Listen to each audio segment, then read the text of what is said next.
Hello everyone. Today, we have a story about Maria, a single mother who forms an unlikely friendship with her neighbor, learning about trust, forgiveness, and the power of kindness. But there's more to it than just a story. As we follow this wonderful tale, we'll also learn some new English phrases and words and how to make sentences with them. This will help us practice English in a fun and easy way. So, stay with us till the end.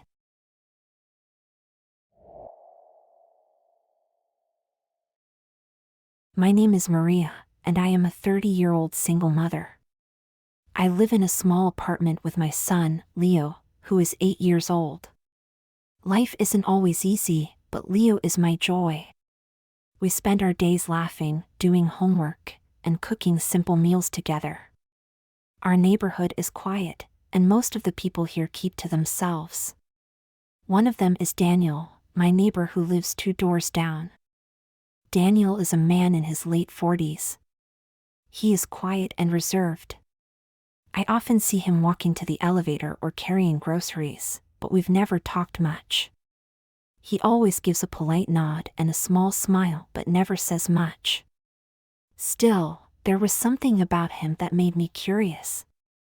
One evening, I was walking home with Leo when I saw Daniel struggling with 2 heavy grocery bags. He looked tired, and I felt a pang of sympathy. "Would you like some help?" I asked. He looked surprised but nodded. "Thank you," he said softly. As Leo and I carried the bags to his door, Daniel seemed hesitant but grateful. "I don't usually need help," he said, almost apologetically. "But today has been a long day." I smiled. "We all have those days," I replied. From that day, our small exchanges in the hallway turned into short conversations. Over the weeks, Daniel and I began talking more. Sometimes, it was just a quick hello, other times, we'd chat about the weather or our favorite books. One day, he invited me and Leo over for coffee. At first, I hesitated.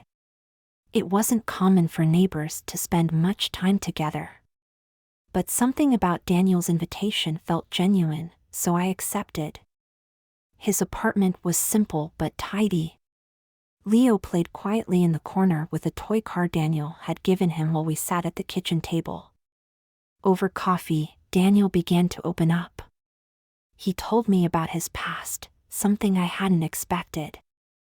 "I wasn't always this quiet," he said, his hands wrapped around his coffee mug. "I was married once. Her name was Elena. We have a daughter, Claire. She's 16 now." His voice softened when he spoke about Claire. "She was my world. But things went wrong." I listened as Daniel explained that years ago, Claire had become very sick.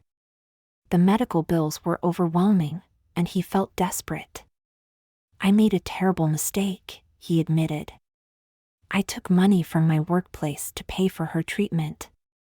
I thought I could return it before anyone noticed, but I was caught." Daniel's voice trembled as he continued. "I avoided jail, but I lost everything. My wife left me, and Claire went to live with her mother. They couldn't forgive me. I don't blame them." His honesty moved me. He wasn't trying to make excuses, he was just sharing his pain. After that day, I couldn't look at Daniel the same way. I saw him not as a distant neighbor but as a man who had made a mistake and was trying to rebuild his life. Our friendship grew stronger. He would sometimes help me with Leo's homework, and I would bring him meals when I cooked extra. We became each other's support. But not everyone saw it that way. One afternoon, I overheard 2 neighbors gossiping in the hallway. "Have you seen Maria? She's always talking to that man. Isn't he the one with the scandal?" The words stung. I tried to ignore them, but the rumors spread. Things got worse when my ex-husband, Marco, came to visit Leo. He had heard the gossip. "Maria, you need to be careful," he said. People are talking. This could affect Leo. What if someone says something at school? His words made me doubt myself. Was I putting Leo at risk? Was I being naive? That evening, I decided to talk to Daniel. Daniel, people are saying things about us, I began.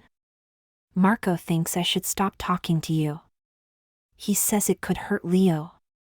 Daniel's face fell.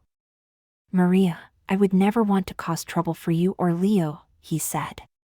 If you think it's best, I will keep my distance. But as he spoke, I realized I didn't want that. No, I said firmly. You've been a good friend to me. I won't let gossip decide who I talk to. The gossip didn't fade overnight, and for a while, it felt like I was carrying a heavy weight everywhere I went.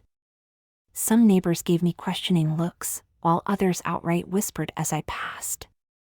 It hurt, but I reminded myself that I knew Daniel better than they did. Their opinions didn't define our friendship.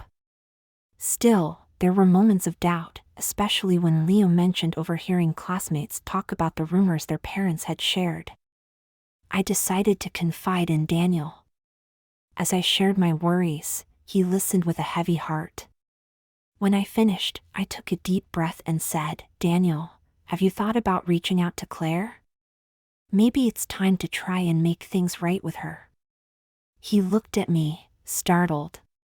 You really think I should? He asked hesitantly. Yes, I said firmly. She deserves to hear from you. People make mistakes, but you've changed. You're kind, thoughtful, and you regret what happened. She should know that.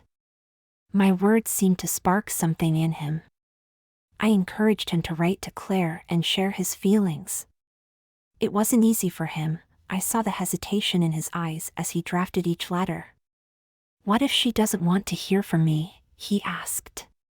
You'll never know unless you try, I replied, holding his hand for support. As Daniel reached out to his daughter, I found strength to face the gossip head-on. When a neighbor commented, "You're so brave to associate with someone like him," I looked them in the eye and said, "Everyone deserves kindness, and Daniel is no exception."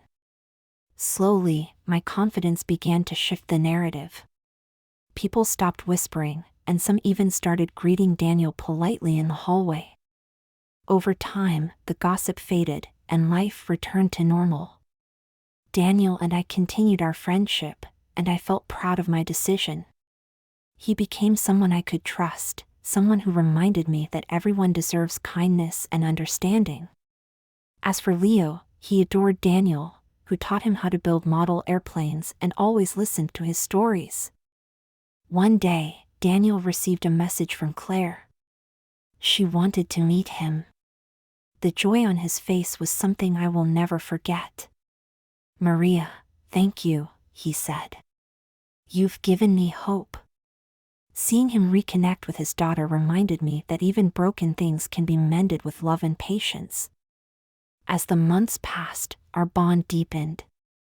Daniel would often join Leo and me for dinner. We became like a little family, supporting each other in ways I never imagined. For the first time in years, I felt truly connected to someone. When Claire finally visited, it was a moment of healing. She was cautious at first but softened as Daniel apologized for his mistakes and expressed his love for her. Seeing their relationship begin to mend gave me hope for my own life. Perhaps even the deepest wounds could be healed. Looking back, I am glad I trusted my heart. Daniel's story taught me that people are more than their mistakes. Sometimes, all they need is a second chance. What a beautiful story that was. It taught us that compassion and understanding can heal wounds and that we should not let fear or judgment stop us from forming meaningful connections. Today, we also learned some new English words and phrases to help us improve our language skills. Remember, practicing a little every day makes learning English fun and effective. Keep practicing, keep improving, and don't forget to subscribe for more stories. Thank you for watching, and I'll see you in the next story.